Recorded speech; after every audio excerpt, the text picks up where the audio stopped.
Hi, and welcome back to neurobiology in 5 minutes or less. Right now, we're going to dive into movement, what movement is, and how our body does move. And so, the first thing you have to think about with movement is how do we know when to move? And that's going to be in charge of our input. So, when we're looking at our muscular system, the way that it works is there's two different input. There's an input and there's an output. And there's a lot of steps in between, but that's the very basis of it, right? Is there's an input and an output. And the way we get input drives the whole system. So we actually get input through our sensory neurons. So that's over here. So you're going to see that our sensory neurons, we can get information through a lot of different ways, right? But we're going to get information from our sensory neurons, and it's going to start in a different place, but the sensory neurons are the ones who first do something with that information. So we're going to get information from our sensory neurons, and then that's where everything starts to kind of expand into this whole chart. So from our sensory neurons, we can have it go any of these places that these blue arrows go. So starting up at the top, right, we can have our sensory neurons and that information travel all the way up to the motor cortex in the brain. And while it's a long path, that is necessary for some movements that are more complex and require thinking and thought and coordination. So that can happen. At the same time, we can also travel a step lower to the cerebellum. And that's going to be more helpful in terms of balance and things like that. Going even further down, we can have the brainstem nuclei, and the brainstem nuclei is actually relatively associated with the cerebellum. So when we're taking something up to this area, it's kind of these two together in conjunction with each other. You're never going to really see like, oh, I'm just sending something to the cerebellum and not the brainstem nuclei. So that is something to keep in mind. And then over here, we have our basal ganglia.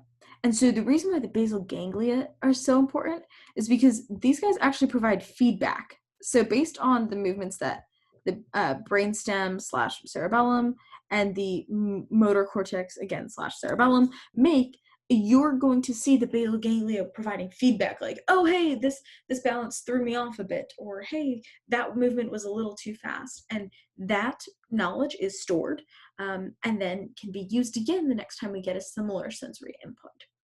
From this whole top portion, right, we can also have local neuron circuits, and these are going to be useful for things that require a more instinctive reaction. So when we're talking about this top part up here, so that would be all of this stuff up here, this is like actions that require coordination. For example, walking a tightrope. That is not something you can do willy-nilly without really thinking about it, but hey, maybe you decide to try it, and in that case, you're probably going to be using your motor cortex, brainstem nuclei, your cerebellum, and the next time you try it, your basal ganglia will definitely come into play. This part of the circuit is a lot more based in instinctive reactions, such as you stub your toe. When you stub your toe, your immediate reaction is, ow, it hurts, and you move your foot away from that area that you hurt. So those local neuron circuits are much faster, but they're typically less complex movements and can, to an extent, be less precise because they don't have this feedback system, right? You can see up here, we have our basal ganglia. There's nothing down here to provide any sort of feedback. So we have no feedback, which can, at the end of the day, lead to less precise movements for this part. So, that is a drawback to this, but again, it's faster.